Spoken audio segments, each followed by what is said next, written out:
it is day 20 of a partial government shutdown over arguments between Democrats and the White House over funding for border security. And tomorrow, employees affected by the shutdown will miss their first paycheck. RT's Natasha Sweatte is live in McAllen, Texas with the latest. Natasha, the president has landed and going on the road. What's going on? Yeah, he certainly has, Scottie, and with him he brought along Senator John Cornyn and Senator Ted Cruz, both of Texas, who are big proponents of some type of border security. And now we understand that the president is sticking to his guns. He's still fighting with Democrats for the $5.7 billion and some type of a barrier of some sort. And this, as the jury is still out on whether or not the president will declare a national emergency. And so right now, the president, as you mentioned, is speaking with border agents. This, as the president says, another major caravan is forming in Honduras. And that concerns of gangs, drugs, and human trafficking still linger from the southern border. After the roundtable, the president will receive a security briefing on the border as well. Now, McAllen is located in the Rio Grande Valley, the busiest part of the border when it comes to illegal crossings. Now, a meeting regarding the partial government shutdown ended abruptly on Wednesday, and the president left, and Democrats said that they wouldn't fund the wall. The Democrats were pushing for the president to accept an earlier bipartisan bill that funded border security, but not a wall. Speaker Pelosi and I are ready to pass legislation already approved by Senate Republicans to reopen the government, and while we continue the debate on border security. But if we don't make a deal, I would say it would be very surprising to me that I would not declare a national emergency and just... Now, the president has agreed to change the wall from concrete to a steel barrier, but it wasn't enough for Democrats to budge on the $5.7 billion proposal. The president says the new trade deal with Mexico and Canada, the USMCA, will partly fund the wall, reiterating that Mexico will indirectly pay for it. Now, a GoFundMe page to fund the wall created by an Air Force veteran approaches $20 million. The page is aiming for $1 billion. Now, the president says that he is canceling his trip to the World Economic Summit in Davos, Switzerland later this month amid the government shutdown. Scottie. Natasha, tell me about what is going on right there on the ground right there. Obviously, you're going to have media, you're going to have local officials, but are there a lot of outsiders that have come to greet the president as he landed in Texas today? Yeah, there certainly were, Scottie. I mean, there was a huge crowd supporting him, and as soon as he landed, they were all cheering. A lot of people telling him thank you, build the wall. I even spoke with a woman that you'll hear about from later on today. She said that she was furloughed as well as her husband, yet they're still supporting what the president is doing. They're very much for some type of wall or barrier. Scottie. Well, Natasha, thank you for staying out there. I think the president's going to return. I know you're going to stay out there till he returns, and we hope he'll be able to speak to the media once he does. Thank you. Now we turn to Allen Orr, attorney for the American Immigration Lawyers Association. Allen, thank you so much for joining us. Obviously, this is an interesting day. It has been termed, supposedly the president termed this just as a photo op.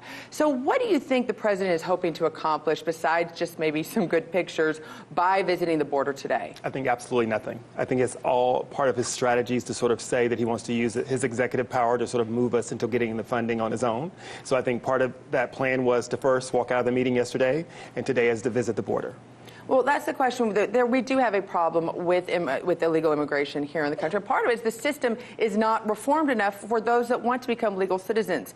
Do you think that this would be easier to understand, easier to take on by both Republicans and Democrats if they were also talking about simplifying the laws that we have currently on the books as well? Sure. I think it would be a better process if we were actually talking about the largest amount of people who are undocumented here, which are the overstays. And that does not entail a wall. So if we move away from the wall and really look at immigration as a whole, and we talk about immigration policy that you did, changing the laws, reforming the laws, and actually look at people who are overstaying, and then we can reach a solution to this problem.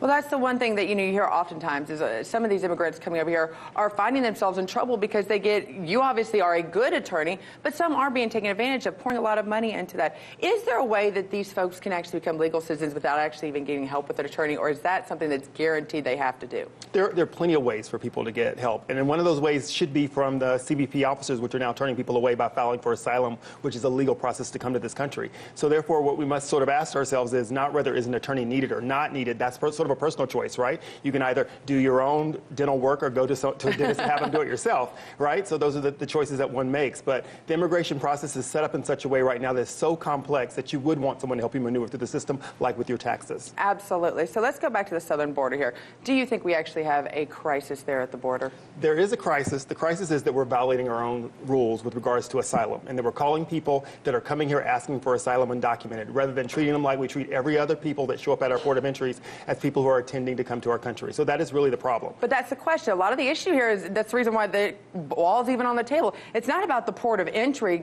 claiming asylum there. It's the ones that are not going to the port of entries. They're just coming off at these different various places.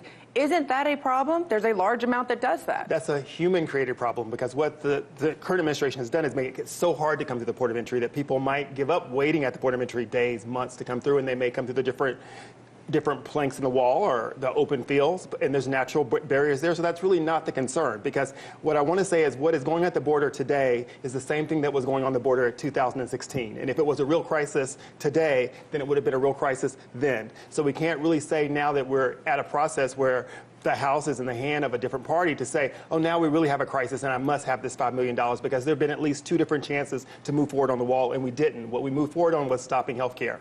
Well, that's the thing. Republicans and Democrats alike have been talking about this for years. We're even talking under President Obama, even President Bush, all the way back to Reagan, who promised amnesty, thinking that it would solve the problem. It has not done that. That being said, what is different right now about what's on the table? The president said, I will do DACA. The Democrats, exchange for the wall. The Democrats walked away from that. Then they said, President Trump will give you this wall, and the Republicans walked away from that. Is there any chance right now that both are going to be able to walk away and feel like they won some, but they also lost as well? Well, I feel like immigration is not a win or lose subject, right? So we shouldn't be talking about who's winning and who's losing. We should be talking about the best policy for the American people. So therefore, in that sort of American people, the legal American people, that's everybody. Where we're different, but that's where we're differentiating. We're not talking about American citizens here. We're talking about people that are coming in or wanting to come in, where the Republicans are saying, listen, we're focusing on American citizens right now. Those are our priority. Then when we take care of them, then we can bring others in. So, but immigration is much bigger than that. There are 11 million people that are already here that are undocumented, right? And there's also that's a problem. Class, and that's a class. So when we start talking about all of these issues, we need to talk about what's fair to the American people,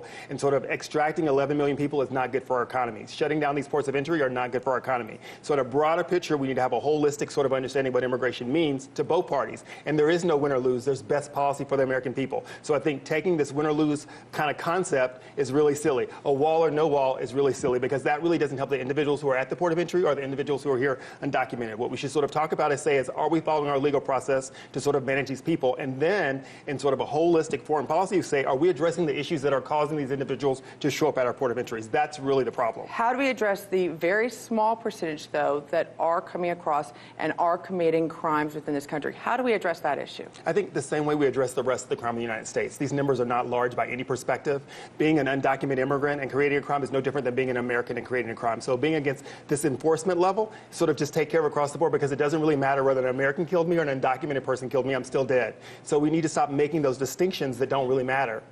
Well, it's interesting that you would say that. How do you compare American laws compared to other countries' laws, especially those around us, compared to how they welcome in those from other countries? Do they have open borders and everybody can come in and be a citizen? Right. I think sort of allowing, that's the difference. Sort of allowing people to go through the legal process to come here is not an open border. No one has said an open border. An open border would be no CBP at all, right? Right. So how do our laws compare to other countries that have? So I think it varies across the board. Right now, we're inconsistent with other countries with regards to asylum. We've seen a great influx of migrants across the world and also other categories. So I would say that we used to be at the top of sort of saying, this is what we're going to do with regards to our Constitution and welcoming people. Now we're sort of falling towards the bottom of saying, let's build walls, let's build barriers, let's say people, no, you're really coming here for some other reason. Let's not sort of follow international law and sort of adjudicate asylum cases. We're sort of saying, please just stay away.